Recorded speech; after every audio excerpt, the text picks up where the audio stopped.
ماشاءاللہ ماشاءاللہ، لگتا ہے آج کوئی سحری نہیں بلکہ کوئی تجربہ ہونے والا ہے کہ انسان کتنی دیر زندہ بھوکا رہ سکتا ہے۔ میں نے رات کو خصوصی طور پہ تمہیں کہا تھا کہ مہربانی کر کے سحری تگڑی بنا دو، اور تم رات کی سالن میرے منہ پہ مار رہے ہو۔ معذرت، میں ابھی آپ کو بنا دیتا ہوں۔ رہنے دو، ابھی وہ مؤذن آ جائے گا اذان سنانے۔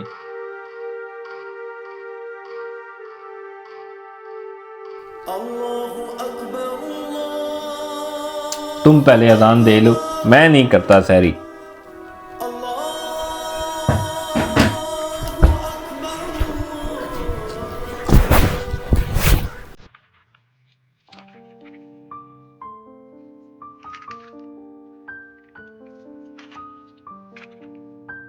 چھوٹے ذرا صحیح سے باندھنا، پکا کر کے، کھلے نہیں۔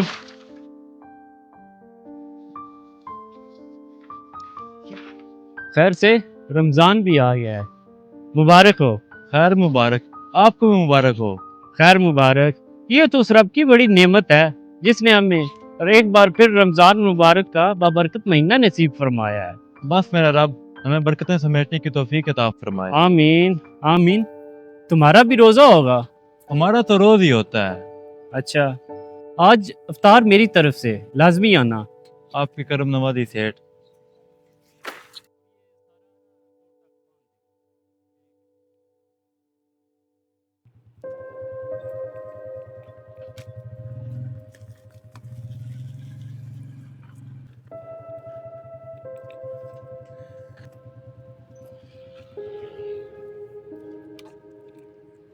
السلام علیکم۔ وعلیکم السلام۔ کامران کیا حال ہے؟ حال ٹھیک ہی ہیں، جلدی سے میرے مال کا بل بناؤ اور مجھے فارغ کرو۔ اتنی بھی کیا جلدی ہے آج؟ جلدی کی بات کرتے ہو، روزہ ہے میرا۔ ابھی تو زور کا ٹائم بھی نہیں ہوا، افطار تو دور کی بات ہے۔ یہی تو مسئلہ ہے نا، جلدی کام ختم کر کے گھر جا کے آرام کروں گا۔ اچھا، پہلے تمہارا کام بھی کرتا ہوں۔ رحمان، تم بھی آگے تھوڑی دیر آرام کر لو، تمہارا بھی روزہ ہے۔ اتنی نرمی، مزدوروں کے ساتھ سختی رکھا کرو ورنہ یہ ڈھیلے پڑ جاتے ہیں۔ اس بات کو چھوڑو، آج افطار میری طرف سے ہے۔ آ جاؤں گا، افطار کا وقت جلدی آ جائے۔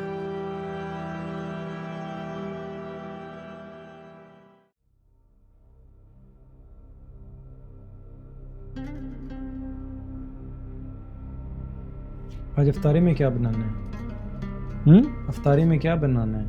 کچھ بھی بنانے کی ضرورت نہیں ہے، میں ایک دوست کی طرف افطاری کے لیے جا رہا ہوں۔ میرا بھی روزہ ہے۔ اچھا، گھر جا کے افطاری کر لینا، ابھی جاؤ۔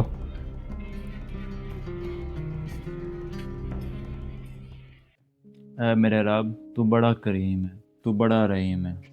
تو نے مجھے روزے رکھنے اور افطار کرنے کی توفیق عطا فرمائی۔ تو یہ کرم ہمیشہ مجھ پہ کرتے رہنا۔ ارے بھائی، دعا کو مختصر کرو، پکوڑے سموسے ٹھنڈے ہو رہے ہیں، اور پیاز سے میرا برا حال ہو رہا ہے۔ کامران، یہی وقت ہے قبولیت کا۔ اور ہمیں روزے کی اہمیت کو سمجھنے اور اس پر عمل کرنے کی توفیق عطا فرما۔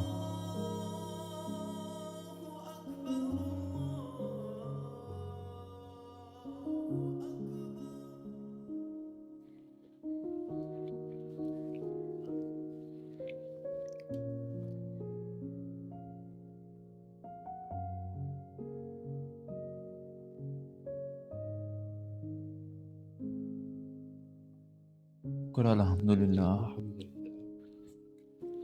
جابر بھائی، افطاری بہت مزے کی تھی، ماشاءاللہ ماشاءاللہ، مولا قبول کرے۔ بس پکوڑوں میں نا تھوڑی سی مرچیں زیادہ تھی، باقی الحمدللہ۔